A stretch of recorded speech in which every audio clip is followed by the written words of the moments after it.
Hi hello welcome to our channel VN creativities. இன்றைக்கி நம்ம சேனலில் எதை பற்றி பார்க்க போகிறோம்னா என்னோடய ஒன் டே வீலாக் பற்றி தான் பார்க்க போகிறோம். இந்த வீலாகில் எங்களோட தீபாவளி செலிப்ரேஷன் பற்றி தான் பார்க்க போகிறோம். இந்த தீபாவளிக்கு நாங்கள் என்னென்னலாம் பண்ணோம், என்னெல்லாம் செஞ்சோம், எப்படி இப்படிலாம் செலிப்ரேட் பண்ணோம் அப்படிங்கிறத இந்த வீடியோவில் பார்க்க போகிறோம். எனக்கு சின்ன வயசுலேருந்தே ரொம்பவே ஸ்பெஷலான பண்டிகை தீபாவளிங்க. எங்கள் வீட்டில் தீபாவளி ரொம்ப இதாக செலிப்ரேட் பண்ணுவோம். அப்படிப்பட்ட தீபாவளி இந்த வருஷம் கொஞ்சம் லைட்டாக சொதப்பிடுச்சு. அது என்ன அப்படிங்கிறத வீடியோவில் சொல்கிறேன். நீங்கள் வீடியோ ஃபுல்லாக பாருங்கள். வீடியோக்குள்ளே போகிறதுக்கு முன்னாடி இப்போ தான் நீங்கள் நம்ம சேனலை ஃபஸ்ட் டைம் பார்க்குறீங்கன்னா மறக்காமல் சப்ஸ்கிரைப் பண்ணிடுங்க. கூடவே அந்த பெல் ஐக்கானே கிளிக் பண்ணிடுங்க. அப்போ தான் நான் போகிற வீடியோஸோட நோட்டிஃபிகேஷன்ஸ் உங்களுக்கு வரும். எங்களுக்கு தீபாவளி அப்படின்னா அது ஒரு 2 நாள் முன்னாடியே ஸ்டார்ட் ஆகிடும். ஏன்னா இந்த மாதிரி முறுக்கு சுடுறது, அப்புறம் தீபாவளிக்காக பெட்ஷீட்டு ட்ரெஸ் எல்லாம் துவைச்சி போடுறது, இந்த மாதிரி நிறைய வேலை இருக்கும். எஸ்பெஷலி எனக்கு பார்த்திங்கன்னா நான் சென்னையில் இருக்க வீட்டையும் க்ளீன் பண்ணணும். அதுக்கப்புறம் ஹஸ்பண்ட் வீட்டையும் க்ளீன் பண்ணணும். அம்மா வீட்டுக்கும் ஹெல்ப் பண்ணணும். அம்மா வீட்டில் பெருசாக வேலை இருக்காது. அம்மா செய்யும்போது கூட இருந்தால் போதும். அம்மா இந்த தடவை எல்லா வேலையும் நான் வரத்துக்கு முன்னாடி முடிச்சிட்டாங்க. முறுக்கு மட்டும் நான் கொஞ்சம் நேரம் ஹெல்ப் பண்ணேன். ஒரு வழியாக எல்லா வேலையும் முடிச்சாச்சுன்னு நிம்மதியாக அன்றைக்கி நைட் படுத்தோம். அடுத்த நாள் காலையில் எழுந்துச்சி தீபாவளி செலிப்ரேட் பண்ணோம். காலையில் எழுந்தோடனே எண்ணெய் தேய்ச்சி குளிச்சுட்டு அதுக்கப்புறம் சரி சாமி கும்பலாம் அப்படின்னு டெக்கரேஷன் பொறுப்பை என்கிட்ட கொடுத்துட்டாங்க. வழக்கமாக இந்த வேலையை நான் தான் பண்ணுவேன். சின்ன வயசுலேருந்தே இந்த வேலையை நான் மட்டும்தான் பண்ணுவேன். அது ஏன்னு தெரியல, எப்பயுமே என்கிட்ட கொடுத்துருவாங்க.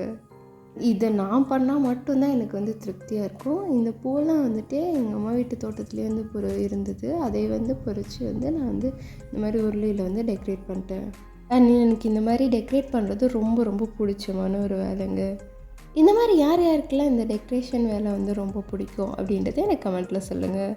அதுக்கப்புறம் சாமிக்கு ஸ்வீட்ஸ் அண்ட் காரெல்லாம் வச்சு படைக்கலாம் அப்படின்னு சொல்லிட்டு எடுத்து வச்சுட்டு இருந்தோம்.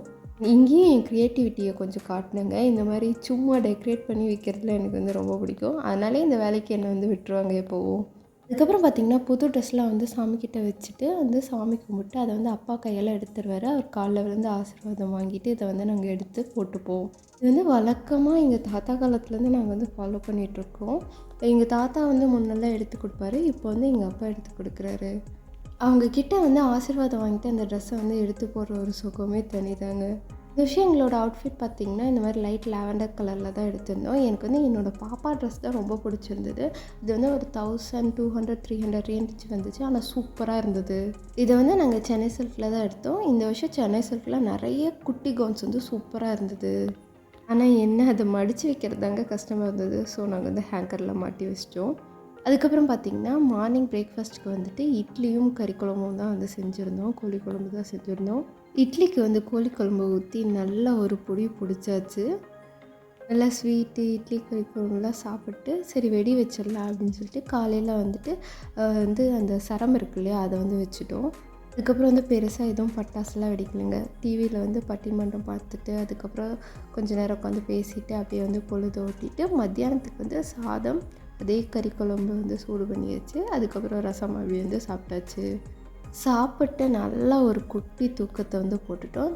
தூங்கி எழுந்துட்டு சாயந்தரம் டீயெல்லாம் குடிச்சு சரி பட்டாசு வெடிச்சிடலாம் அப்படின்னு போகும்போது லைட்டாக மழை தூர ஆரம்பிச்சிருச்சு. சரி கொஞ்சம் நேரம் வெயிட் பண்ணுவோம் அப்படின்ட்டு வெயிட் பண்ணிட்டு போய் பட்டாசு வெடிக்கலான்னு பார்த்தோம். மழையும் நின்றுச்சு. நாங்கள் போய் பட்டாசு வெடிக்க ஆரம்பிச்சிட்டோம். எங்கள் வீட்டில் பார்த்திங்கன்னா நைட்டு வெடி தாங்க நாங்கள் நிறையா வாங்கி வச்சுப்போம். பகலில் வெடிக்கிற வெடி நாங்கள் அதிகமாக வெடிக்க மாட்டோம். நைட்டில் வெடிக்கிறது நிறையா வாங்கி வெடிப்போம். எங்களை மாதிரி யாரெல்லாம் நைட்டு வெடி அதிகமாக வெடிப்பீங்க, பகலில் வெடிக்கிறது கம்மியாக வெடிப்பீங்க அப்படின்றது எனக்கு கமெண்ட்டில் சொல்லுங்கள்.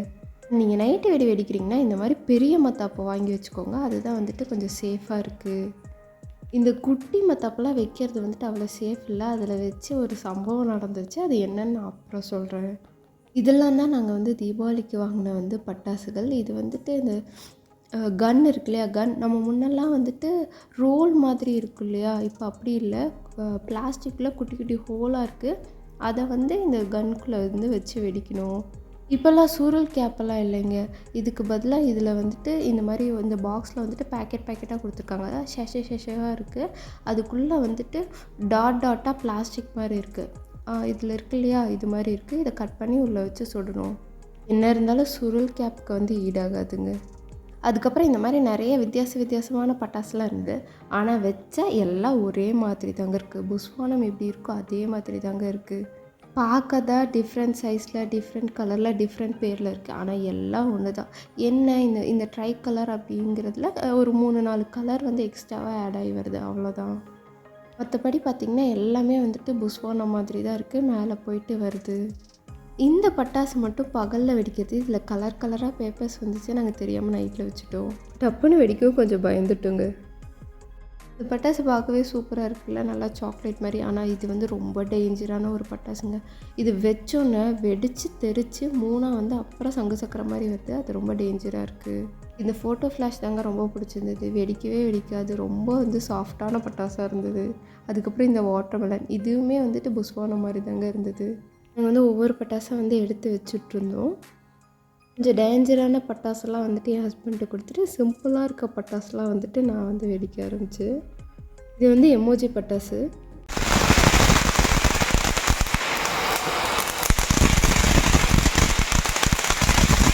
இது பின்னட்டான போட்டிருக்காங்க, ஆனால் இதுவும் வந்து புஸ்வானம் தான்.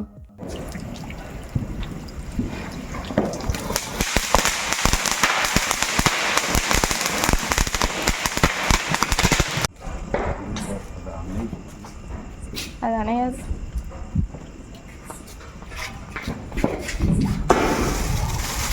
இது நல்லா இருக்கு. அதுக்கப்புறம் பார்த்தீங்கன்னா ஃபோட்டோ ஃப்ளாஷ். இது வந்து ஃப்ளாஷ் மாதிரியே அமைஞ்சு வரும், பார்க்க நல்லாயிருக்கும். இது ரொம்ப நேரம் வருதுல்ல.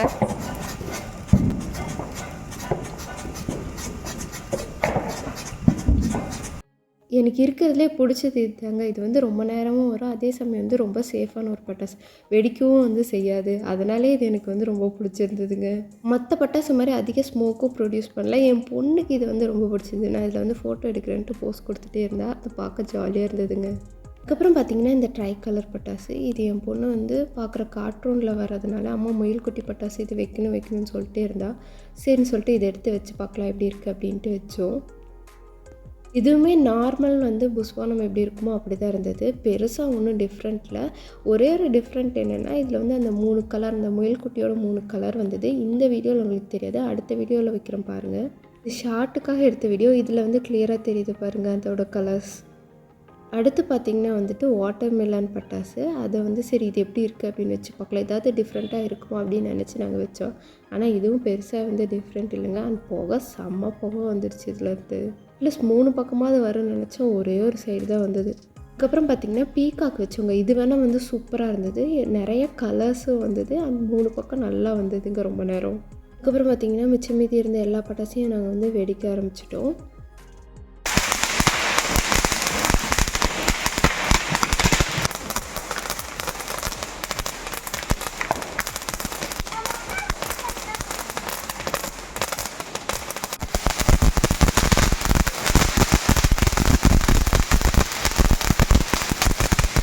இந்த விஷயம் தீபாவளிக்கு ட்ரெண்டே இருந்தாங்க. இது சூப்பராக இருந்தது வெடிக்கும் போது, ஆனால் கொஞ்சம் பயமாகவும் இருந்தது கையில் வச்சு பண்ணுறதுக்கு.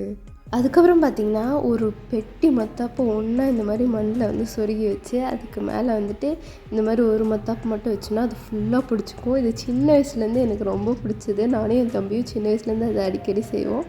இந்த வருஷமும் அதை நாங்கள் செஞ்சோம். இது செய்யும் போது ரொம்பவே ஜாலியாக இருக்குங்க. நீங்களும் வேணால் ஒரு டைம் ட்ரை பண்ணி பாருங்கள். பட்டாசு எல்லாமே வெடித்து முடிச்சுட்டு, சரி எங்கேயாவது டின்னருக்கு வந்து வெளியே போய் சாப்பிட்லாம் அப்படின்னு சொல்லி பிளான் பண்ணியிருந்தோம். எங்கே போய் சாப்பிட்லான்னு யோசிக்கும் போது தான் வந்துட்டு பக்கத்தில் வந்துட்டு சேலம் கிராமத்து விருந்து வந்து ரெஸ்டாரண்ட் இருக்கிறது ஞாபகம் வந்துச்சு. அங்கே வந்து ஆம்பியன்ஸ் சூப்பராக இருக்கும். அங்கே போய் சாப்பிட்டு வீட்டுக்கு வந்து திரும்பி வந்துட்டோம்.